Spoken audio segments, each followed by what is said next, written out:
સૌથી પહેલાં તો હું ખાસ આપણે 10 વર્ષ પૂરા તરફથી અભિનંદન આપું છું મુસ્તફાભાઈને. કારણ કે એક બિઝનેસમાં આપણે પૂરા 10 વર્ષ બહુ અઘરું રહ્યું છે. કોઈના માટે બી ને કોઈ બી એક કંપની એટલે ડેકેટ એક કહીએ આપણે જેને, ને કોઈ બી ઉતાર ચઢાવ વિના.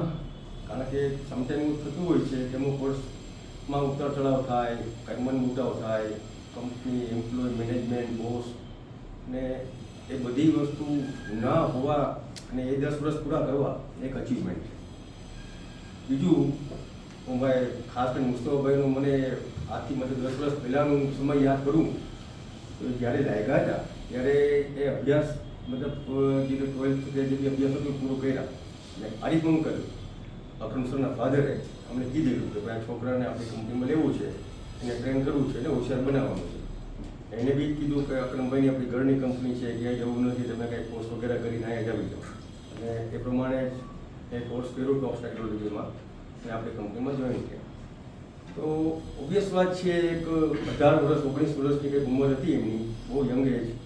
એની અંદરમાં સડનલી તમારે 8 કલાક કન્ટિન્યુ બેસીને કામ કરવું, અવર જવર નહીં કરવી, બધી નિયમ હોય, લંચ ટાઈમ હોય, અને એ બધી બહુ ટફ પડતું હોય છે ફોલો કરવું. તો મને યાદ આવે છે જે તે સમયે મને અંકલે કીધેલું કે ભાઈ તારે એનું ઉપર ધ્યાન રાખવાનું છે, એને હોશિયાર બનાવવાનું છે. સમજ્યા? એટલે કોઈ પ્રકારની સ્ટાર્ટિંગનો એક પીરિયડ હોય 6 મહિના, વર્ષ, દિવસ, તમે જરાક સ્ટ્રિક્ટ રહ્યો તો સારી રીતે છોકરો હોશિયાર બની જાય. કારણ કે એક તો એને ખબર હતી કે ભાઈ આપણી ઘરની જ કંપની છે, ભાઈની કંપનીમાં આવ્યા છે. ને અકરમભાઈનો સ્વભાવ મસાલો બહુ પહેલાંથી સારો છે એટલે એ કંઈ સ્ટ્રિક્ટમાં બતાવે નહીં.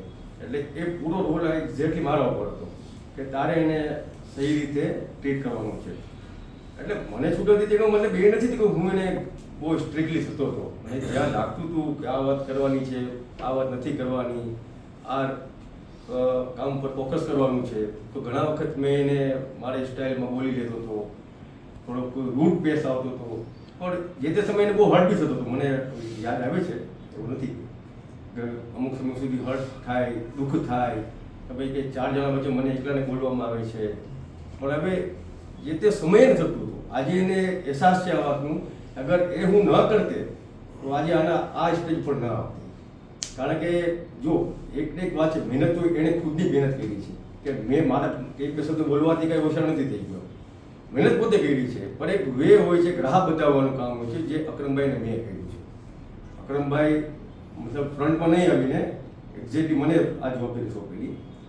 બાકી નો ડાઉટ બહુ સારી મહેનત મુસ્તફા કરી છે, બહુ સારું કામ કર્યું છે, બહુ સારું શીખવો છે. ને એ શીખવા પછી બધાએ સાથે આવી રીતે પેશ થવું, બીજા બધા એમ્પ્લોય સાથે, એક મોટા હોદ્દા ઉપર, પ્રોજેક્ટ મેનેજર જેવા હોદ્દા ઉપર તમે આવી જાઓ એટલે મતલબ લીડર થઈ ગયા તમે કંપનીના. ખુદ બી નાની વાતો મુસ્તફાની સલાહ લો, મુસ્તફા કેમ કરશું, મુસ્તફા આમ છે, મુસ્તફા શું થશે, આ એની સલાહ મારા માટે બહુ ઇમ્પોર્ટન્સ હોય છે. હંમેશા સાચી સલાહ આપે છે. ને એ બી કહી દઉં કે રૂટ થવા છતાં બી એણે મને હંમેશા ઇજ્જત આપી છે. ક્યારે મારી સાથે ઝઘડો કે કાંઈ મન મોટાવ નથી કર્યું. પોતે સહેન કરી લેતો બિચારો, છોડી ના મળે તારે, બહુ સહેન કર્યું છે મારી વાતો. પણ ઉમ્મીદ છે કે આ સહેન કરવાથી એને કંઈક સારો ફાયદો થયો હશે. મારી નિયત બહુ સાફ હતી કે છોકરો આગળ વધે, ને માશાલ્લાહ બહુ આગળ વધ્યો છે. હજી બી એના માટે અમે દુઆ કરીએ છીએ કે હજી ખૂબ આગળ વધે, અગાડીમાં ખૂબ કામ કરે, અને મતલબ કંપનીનો જે ટ્રસ્ટ છે, ટ્રસ્ટ એની ઉપર હંમેશા બરકરાર રહીએ. બધા એમ્પ્લોયનો જે સાથ સહકાર હોય છે, બધા એમ્પ્લોય નથી ખુશ છે, બધી સાથે સારી રીતે પેશ આવવું, હસી મજાકથી રહેવું, કોઈની કાંઈ તકલીફ હોય, કાંઈ બી હોય, આ માણસ ક્યારેય પીછળ નથી કરતો. ગમે ત્યારે કાંઈ હોય તો આવી જાય. ને બે વાત કંપનીના કામની, તો એવું કહી શકે મતલબ કે 24/7 ક્યારે બી કામ હોય, ક્લાયન્ટ આવ્યો, મિટિંગ હોય, અડધી રાત હોય, 12 વાગ્યા હોય, મેસેજ કર્યું, ફોન કર્યું, તરત હાજર. ઘર હોય, ફેમિલી હોય તો બી બધું બહુ થતું હોય ઇમ્બેલેન્સ. તમે ઘરે ગયા હો ને 1 કલાકમાં ઘરેથી પાછું ઓનલાઈન કામ કરવું હોય કે કશે બહાર જવું હોય, એ બધું મેનેજ કરવું ને એ નથી સહેલું હોતું. ભાઈ જે કરતા હોય એને જ ખબર હોય છે. આપ લોકોને બધે સહકાર છે, તમે લોકો બી બધે કરો છો, નથી કહેતા, પણ તમે લોકોને ક્યાંય મોકો મળતો હશે ને આ ભાઈને રોજ મોકો મળે છે. એટલો ફરક છે. તો ભાઈ હું તમને આજે મસાલા 10 વર્ષ પૂરા થયાની સાથે સાથે તમને કહું છું કે ભાઈ મારા તરફથી ખરાબ લાગ્યું હોય તો હું તમને બધાની વચમાં સોરી કહું છું, પણ એ એક્ઝેક્ટલી મારી ફરજ હતી અને તમને આ વાતનો અહેસાસ હશે, એ આ વાતનો અહેસાસ હશે. અને આપણે દુઆ કરીએ કે ભાઈ હજી આગળ ખૂબ આગળ વધે અને હંમેશા બધા સાથે આપણે સાથ સહકારી બનાવીએ. શુક્રિયા, જઝાકલ્લાહ ભાઈ. હું અહીંયા થોડુંક લેવા માંગીશ. Thank you so much. એમનું એટલું એફર્ટ્સ હતા, એમના એટલું સપોર્ટ હતું, તો હું ટોટલી 100% એગ્રી કરું છું કે પહેલા દિવસ અલગ હતા, ખરાબ લાગી જતું હતું.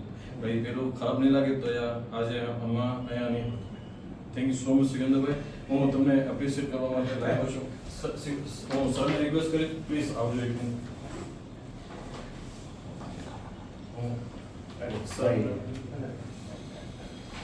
સર માટે ગિફ્ટ કેવું